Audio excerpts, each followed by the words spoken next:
Bidadi township ವಿರುದ್ಧ ಇವತ್ತಿನಿಂದ ಪಾದಯಾತ್ರೆ ಆರಂಭವಾಗಿದೆ. ನಿಖಿಲ್ ಕುಮಾರಸ್ವಾಮಿ ಅವರ ನೇತೃತ್ವದಲ್ಲಿ ಪಾದಯಾತ್ರೆ ನಡೀತಾ ಇದೆ. ಸದ್ಯ ನಿಖಿಲ್ ಕುಮಾರಸ್ವಾಮಿ ಅವರ ಜೊತೆಗೆ ಇದ್ದಾರೆ, ಮಾತನಾಡಿಸ್ತೀನಿ. ಸರ್, ಇವತ್ತಿನಿಂದ ಪಾದಯಾತ್ರೆ ಆರಂಭ ಆಗಿದೆ. ಸರ್, ಸರ್ಕಾರಕ್ಕೆ ಏನ್ ಸಂದೇಶ ಕೊಡ್ತಾ ಇದೀರಿ?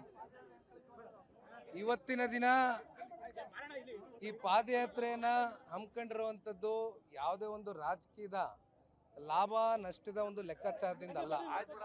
ಈಗಾಗಲೇ ಸಾಕಷ್ಟು ಬಾರಿ ಸರ್ಕಾರಕ್ಕೆ ರೈತರು ಎಚ್ಚರಿಕೆಯನ್ನು ಕೊಟ್ಟಿದ್ದಾರೆ, ಆದರೆ ಯಾವುದೇ ರೀತಿ ಸಕಾರಾತ್ಮಕವಾದ ಸ್ಪಂದನೆ ಸರ್ಕಾರದ ಕಡೆಯಿಂದ ಸಿಕ್ಕಿಲ್ಲ.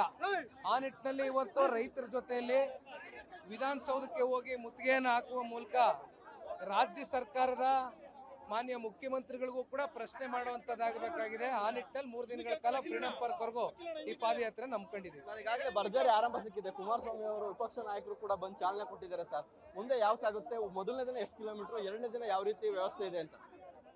ಈಗ ಮೊದಲನೇ ದಿನ ಹತ್ತತ್ರ 10 ಕಿಲೋಮೀಟರ್, ಎರಡನೇ ದಿನವೂ 10 ಕಿಲೋಮೀಟರ್ಗಿಂತ ಹೆಚ್ಚು ಇವತ್ತು ಪಾದಯಾತ್ರೆಯನ್ನು ಹಮ್ಮಿಕೊಂಡಿದ್ದೇವೆ.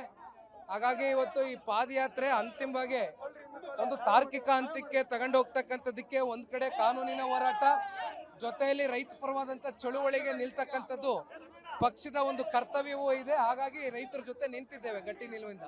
ನಿಮ್ಮ ಪಾದಯಾತ್ರೆಯನ್ನ ಪ್ರಾಯಶ್ಚಿತ ಯಾತ್ರೆ ಅಂತ ಕರೀತಾ ಇದ್ದಾರೆ ಸರ್ ಕಾಂಗ್ರೆಸ್ನ ಸಚಿವರು. ಇದು ಯಾರ ಪ್ರಾಯಶ್ಚಿತನೋ ಯಾರ ಪಶ್ಚಾತ್ತಾಪದ ಯಾತ್ರೆ ಅನ್ನೋದು ಬಹುಶಃ ಈ ಭಾಗದ ರೈತರಷ್ಟೇ ಅಲ್ಲ, ಇಡೀ ಕನ್ನಡ ನಾಡಿನ ರೈತರು 2028ಕ್ಕೂ ತೀರ್ಮಾನ ಮಾಡ್ತಾರೆ. ಅದಕ್ಕೆ ಅಡಿಪಾಯ ಇವತ್ತು ರೈತರು ಇಲ್ಲಿಂದ ಆಗ್ತಾ ಇದ್ದಾರೆ. ನಾಳೆ ದೇವೇಗೌಡರು ಕೂಡ ಭಾಗಿಯಾಗ್ತಾ ಇದ್ದಾರೆ ಸರ್. ದೇವೇಗೌಡರು ಸಾಹೇಬರು ನಾಳೆ ಬಿಡದಿಯಿಂದ ಜಾಯಿನ್ ಆಗ್ತಾರೆ. ಅಲ್ಲಿ ಬಂದು ಪ್ರಾರಂಭಿಕ ಹಂತದಲ್ಲಿ ರೈತರಿಗೆ ಏನು ಸಂದೇಶ ಕೊಡಬೇಕು ಅವ್ರ ಕಡೆಯಿಂದ ಕೊಡ್ತಾರೆ. ಎಷ್ಟು ಕೂಡ ನಿಖಿಲ್ ಕುಮಾರಸ್ವಾಮಿ ಅವರ ಮಾತು. ಕ್ಯಾಮರಾ ಪರ್ಸನ್ ಸುಶೀಲ್ ಜೊತೆ ವಿನಯ್ ಬಸಪ್ಪ, ಪಬ್ಲಿಕ್ ಟಿವಿ, ರಾಮನಗರ.